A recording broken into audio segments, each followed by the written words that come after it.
Bien. Donc, qu'est-ce que nous avons vu la fois passée? On a vu quoi la fois passée? S'il vous plaît, moins de bruit. Qu'est-ce que nous avons vu la fois passée? Qu'est-ce que nous avons vu la fois passée? Hein? Le coup d'avant, on a vu quoi? On ferme d'abord le cahier, s'il vous plaît. On ferme le cahier. Qu'est-ce qu'on a vu la fois passée? On a vu quoi? On ferme le cahiet. Oui. On lève le doigt. Si vous voulez parler, levez le doigt et vous parlez. On a vu quoi là? Oui. On a vu le rayon incident passant par le foyer objet. Quoi encore? En dehors de ça, oui. Les images des objets. Oui, on a vu comment construire l'image d'un objet ponctuel par une lentille. Bien, donc, comme c'est par une lentille, on va voir maintenant le rôle de la lentille. Quel rôle joue la lentille dans la formation de l'image? Quel rôle joue la lentille? Oui. Oui. Le rôle de la lentille est la propagation de la lumière. Aide la propagation de la lumière. Vous voyez? Elle, c'est la propagation de la lumière. Vous voyez tous les rayons que nous avons tracés, tous les rayons que nous traçons, vous voyez, la lentille fait quoi? La lentille les concentre en un point. Vous voyez, lorsqu'on a conçu l'image d'un objet ponctuel, tous les rayons se sont convergés en un seul point. Et le point d'intersection de ces rayons, c'est là où se forme l'image. Donc ici, la lentille a pour rôle de concentrer des rayons lumineux. Donc on va noter, la lentille permet, oui notez, la lentille permet, la lentille permet de concentrer les rayons lumineux. Les rayons lumineux.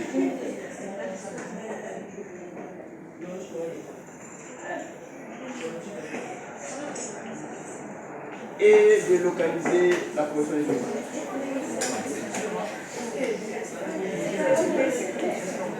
La position de l'image. Moins de bruit. La position de l'image.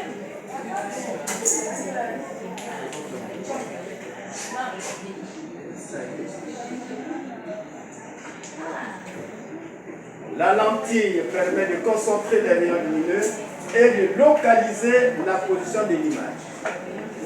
6.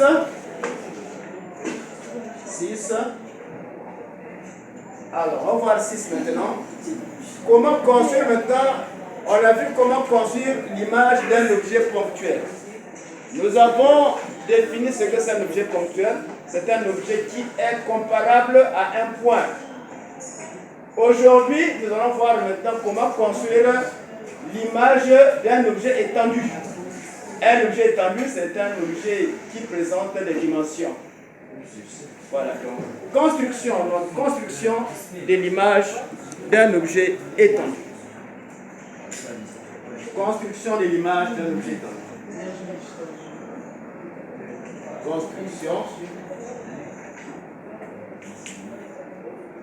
de l'image.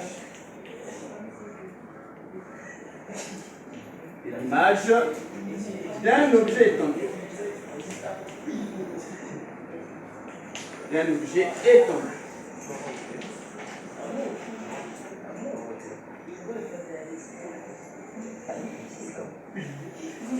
Alors, un objet étendu, c'est un objet qui est assimilable à une règle. Par exemple, c'est un objet qui présente des dimensions. Est-ce que vous me suivez là? C'est un objet qui présente des dimensions. Donc voilà comment on peut définir un objet étendu. Alors, premièrement, comme d'habitude, nous allons d'abord représenter l'axe optique principal. Donc suivez d'abord avant de noter, parce qu'il faut d'abord suivre. On représente d'abord l'axe optique principal. Voici l'axe optique principal.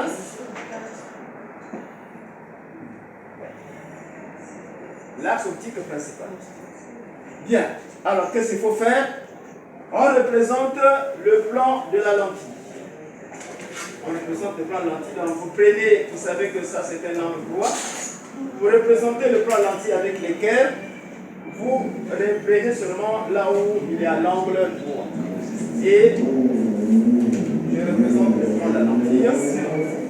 De l'autre côté, c'est la même dimension. Et voilà, je représente la lentille. Je veux flécher pour indiquer que ce suis une lentille convergente. Ici, au point de croisement de l'axe optique principal et du plan de la lentille, c'est là le centre optique. J'ai fini, je représente maintenant les deux foyers. Je prends par exemple ici 10 cm. 10 cm et c'est F', puisque le sens de propagation de la lumière est vers ici. Alors, de l'autre côté aussi, je vais prendre combien de centimètres? Je prends également combien? 10 cm.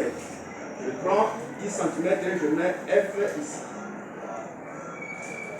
Alors, nous allons voir d'abord le cas où. On va voir le cas où AO est supérieur à 2F.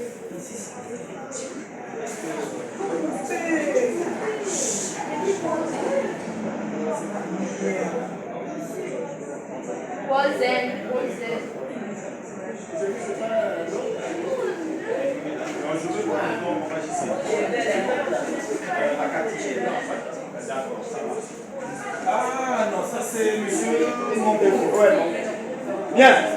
Alors, suivez. Donc, premier cas, nous allons voir d'abord le cas où AO est supérieur à 2F. Ça, c'est le premier cas. On va voir. Alors, je prends maintenant ici, puisqu'on m'a dit que AO, A, c'est quoi? C'est la position de l'objet sur l'axe optique. Hein? A. Et O, c'est-à-dire A, c'est la position de l'objet sur l'axe optique. Et O, c'est le centre optique. Ce sujet-là. Bien, donc, AO, c'est cette distance-là. Ce sujet-là. AO, c'est cette distance. Je prends d'abord ici, puisqu'on m'a dit que AO, la distance de l'objet à la lentille, est supérieure à 2 fois la distance focale. Je prends ici, voici la distance focale. Je repose cette distance ici. Et voilà, j'ai ici 2F. Ensuite, puisque AO est supérieur à 2F, je vais regarder là où je vais placer le point A sur l'axe optique. Où est-ce que je vais placer le point A sur l'axe optique? Est-ce que c'est ici, là ou là? Oui. Oui, où est-ce que je vais placer le oui? À quel... Viens montrer, dépêche-toi. Viens montrer.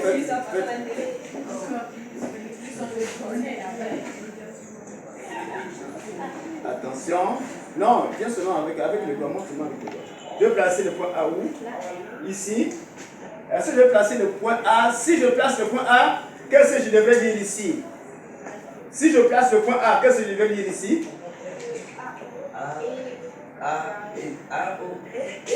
Oui. Oh. Si je place le point A ici, par rapport à cette distance-là, ça c'est une distance. Mais si je place A, qu'est-ce que je veux dire de AO par rapport à 2F? Oui? Égal, très bien. Donc, égal. Alors, donc, c'est pas là. Finalement, je vais placer A où? Où je vais placer A? Oh. Oui. Est-ce que c'est là ou ici? On place A vers ici. N'est-ce pas? Donc, voilà là où je vais placer A. Puisque ce n'est pas défini, on n'a pas encore défini. Donc, je vais placer mon point A sur l'axe principal ici. Vers ici. Ça peut être ici, là, là ou là. Est-ce que vous me suivez là? Voilà, je préfère placer mon point A ici. Comme c'est un objet étendu, et on a dit que l'objet étendu, c'est un objet qui présente des dimensions. Je vais représenter cet objet perpendiculairement à l'axe optique. Voici cet objet qui est perpendiculairement à l'axe optique que j'ai représenté. Bien. Après avoir représenté l'objet, puisque nous avons la base et l'extrémité, ici là j'ai le point B.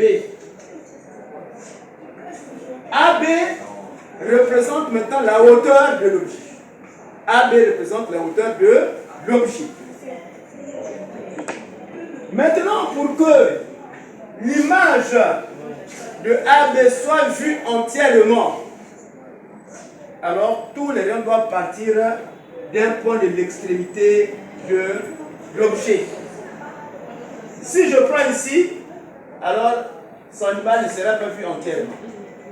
Pour que son image soit vue entièrement, il faudrait que tous les rayons doivent partir d'un point de l'extrémité de l'objet. Et à partir de là, nous allons maintenant représenter les trois rayons que nous avons vus. À partir de ce point, on représente maintenant les trois rayons que nous avons vus. Quels sont ces rayons que nous avons vus? Je vous avais dit.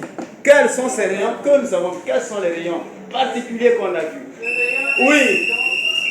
Le rayon incident passant par le foyer image. Par le foyer image, c'est ça? Rayon incident passant par le foyer image, c'est ça? Par quel foyer? Tout. Est-ce que par le foyer? Voici le foyer image et là c'est le foyer objet. Rayon incident passant par quel foyer ici? Par le foyer objet. Et un autre rayon qui est comment? Apprenez à la maison, oui. Le rayon incident parallèle à l'axe. Voilà, le rayon incident parallèle à l'axe optique principal. Quel rayon encore? Quel rayon? Vous fouillez les cahiers, hein? Le rayon incident passant par le centre. Le rayon incident passant par le centre optique. Involontaire pour nous représenter un rayon ici. Allez, dépêchez-vous. Oui, venez. Oui, c'est bon. Il y a la clé ici. Le chiffon. Allez. Oh, ça part d'où? On dit que les rayons doivent partir de l'extrémité de l'objet. Hein? Ça va aller où? Ça va passer par où? Comment on va faire ça? Rayon incident. Voici le point où doivent partir tous les rayons. Tous les rayons doivent partir de ce point que tu passes avec. On dit rayon incident passant par le centre. Comment je vais placer ta règle là? Oh. Qui a une idée là? Qui a une idée? Venez, tapez-le. Oui. Venez. Je mets la règle à l'autre. Vas-y, la crépon, la crépon. Oui. Suivez, hein? Voilà, très bien. Allez. Où est le centre optique? Le centre optique est où? Voilà, c'est là le centre optique. Allez, trace ces rayons-là juste à la fin. Oui. Continue.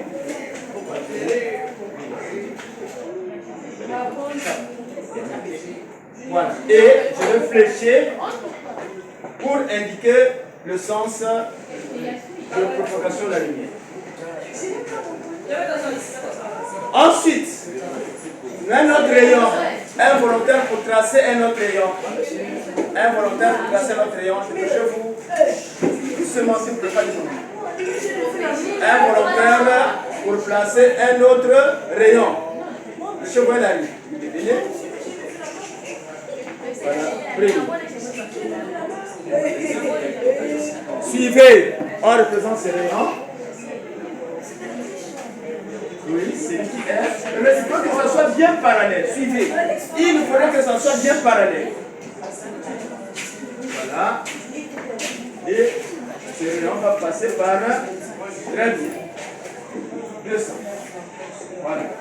Et là aussi, il faut orienter. Un autre pour placer le rayon qui manque. Bien, suivez. Avec les deux rayons, on peut déjà localiser là où se forme l'image. Le troisième rayon ne fait confirmer que le résultat des deux premiers rayons. Un autre pour tracer le rayon, un autre le troisième rayon. Oui, qui vient tracer le troisième rayon. Venez, un autre pour tracer le troisième rayon. Oui. Venez. Tu regardes l'autre?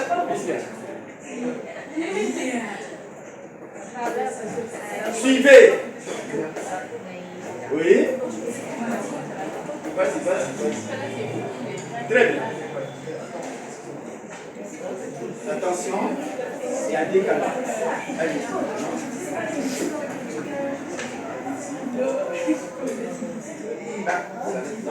Et lorsque ces rayons traversent la lentille, il va rester comment? Voilà. Très bien.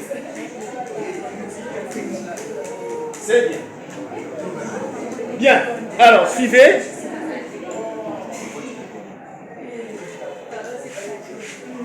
Je vous avais dit que avant la lentille, comment on appelle ces rayons-là? Avant la lentille, comment on peut appeler ces rayons? C'est-à-dire avant la lentille. Comment on peut nommer ces rayons? Comment on peut nommer ces rayons avant la lentille ici? C'est-à-dire le rayon incident, oui. Pourtant, je vous avais dit, ça c'est le rayon incident. Maintenant, après la lentille, comment on l'appelle ce rayon-là? Est-ce que aussi c'est le rayon incident?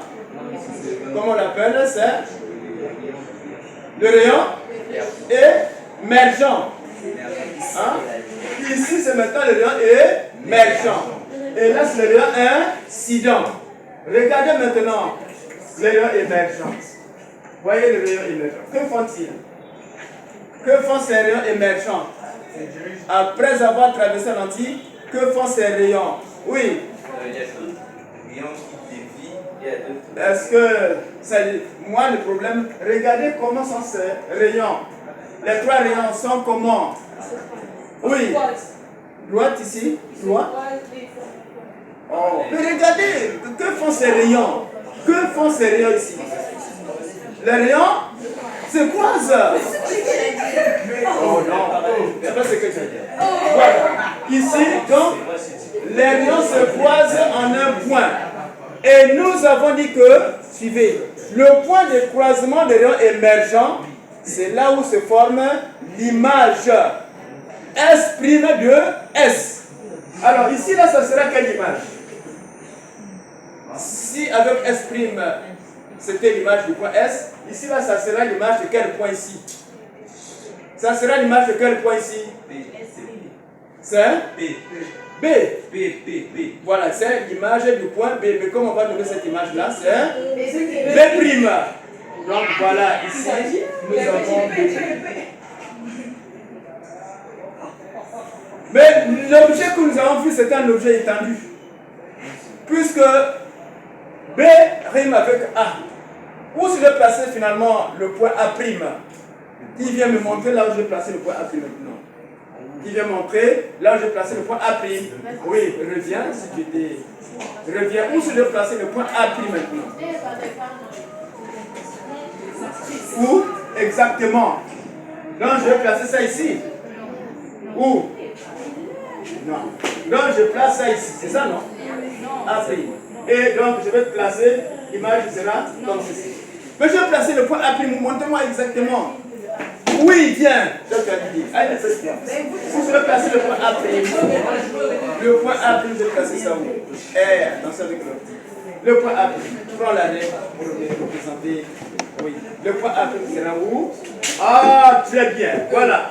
Donc, voici là où je vais représenter le point A', c'est-à-dire sur l'axe optique principal. Et je représente. Ici là, voici A'. Et regardez maintenant.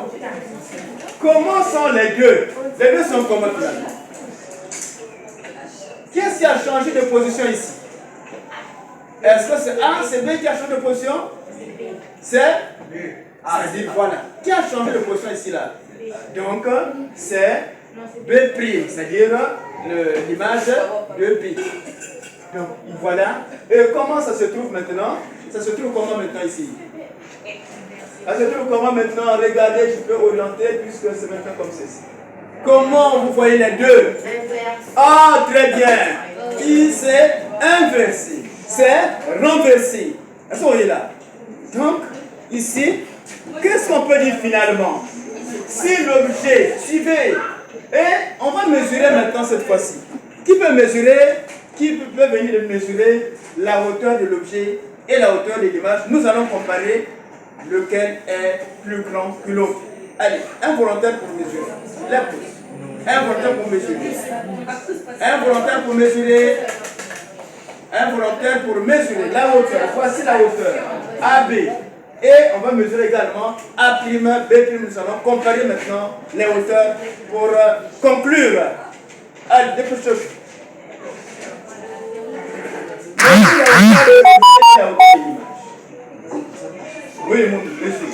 Là, ça fait à peu près combien de centimètres? Là, c'est à peu près 10. Et nous allons mesurer AB ici, là, donc AB égale à 10 cm. Et l'image, attention, la règle, c'est comme ça que tu mesures. Hein? C'est à peu près 6. Hein? A', B' égale à 5 cm. Bien, suivez. Regardez entre l'objet et l'image qui est plus grand que l'autre. Entre l'objet et l'image qui est plus grand que l'autre. L'objet ici c'est l'objet, et là c'est l'image. Objet. Et là nous avons image. Entre l'objet et l'image qui est plus grand que l'autre. Entre l'objet et l'image. C'est l'objet qui est plus grand que l'image. Est-ce que vous voyez là? Et comment est l'image ici? Est-ce qu'elle est droite encore inversée? Inversée. Donc, on peut maintenant conclure. Si l'objet est placé à une distance supérieure à 2F, le point, l'image est comment par rapport à l'objet? Non, l'image est comment? Est-ce que l'image est plus grande ou plus petite? Est plus petite que l'objet. Et du point de vue, le sens inversé. Vous voyez là, le sens inversé. Donc on peut noter déjà, si l'objet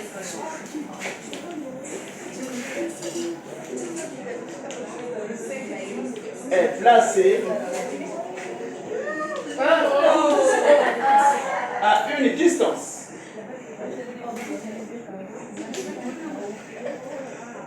telle que en haut, en mesure algébrique, supérieur à 2F, virgule. L'image formée est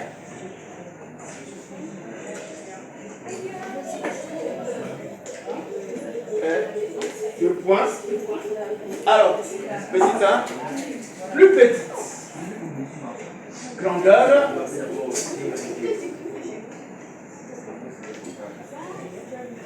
Plus petite.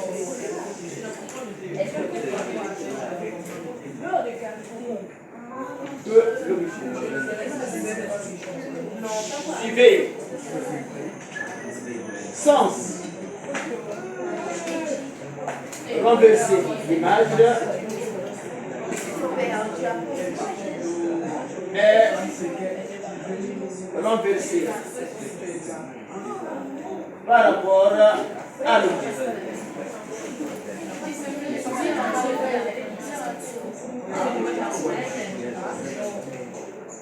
L'image est renversée par rapport à l'objet.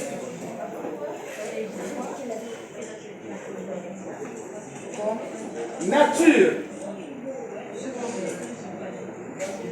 On va regarder. Je prends un écran que je vais placer ici. Je prends un écran que je vais placer ici. Je place mon écran ici.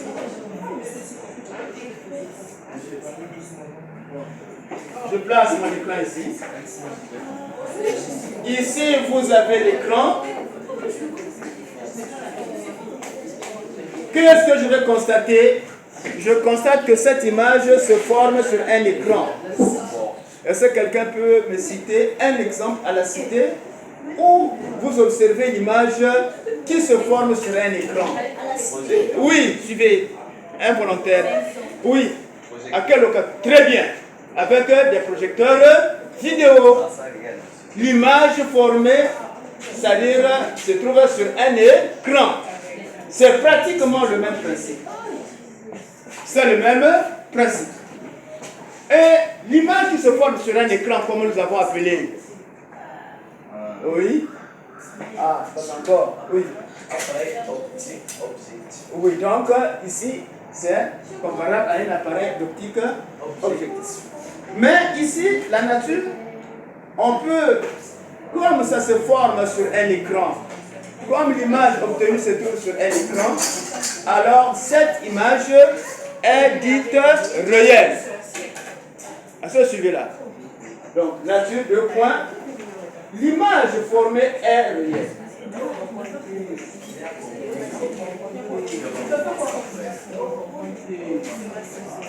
Est réelle.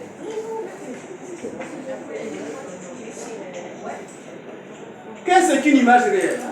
Qu'est-ce qu'une image réelle? Je vous renvoie la question. Qu'est-ce qu'une image réelle? Oui, on construit. Oui. Une image réelle est une image dans des rayons sortant Ah, du système. qu'est-ce qu'une image réelle? On vient de définir déjà.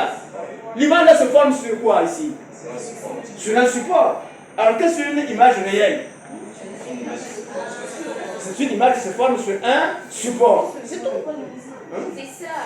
Une image réelle. Une image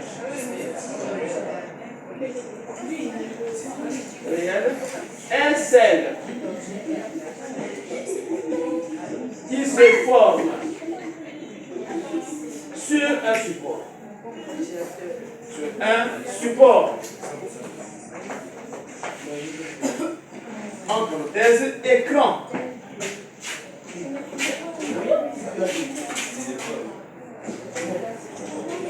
En parenthèse, écran. Bien. On continue. Exercice d'application.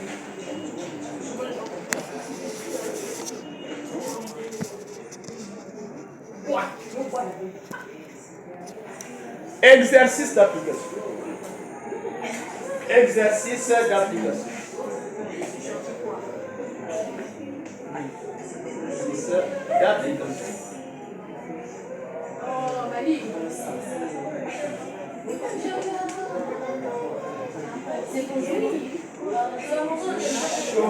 Moins de bruit. On place un objet. Un objet de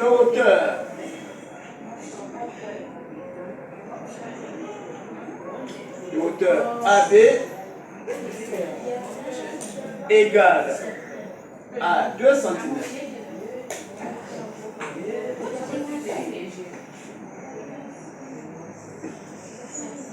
À 6 cm. Maintenant 4 cm pour construire facilement. À 4 cm, une lentille convergente.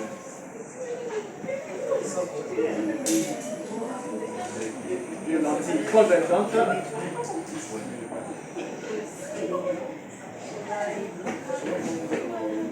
Une lentille convergente. De distance focale. De distance focale.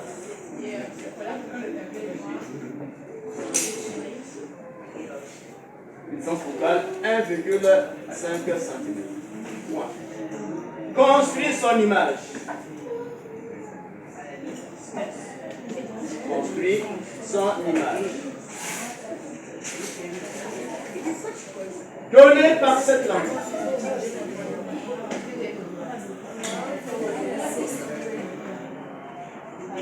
C'était lentille. Voilà. Un exercice à faire et après, un doit passer au tableau pour résoudre.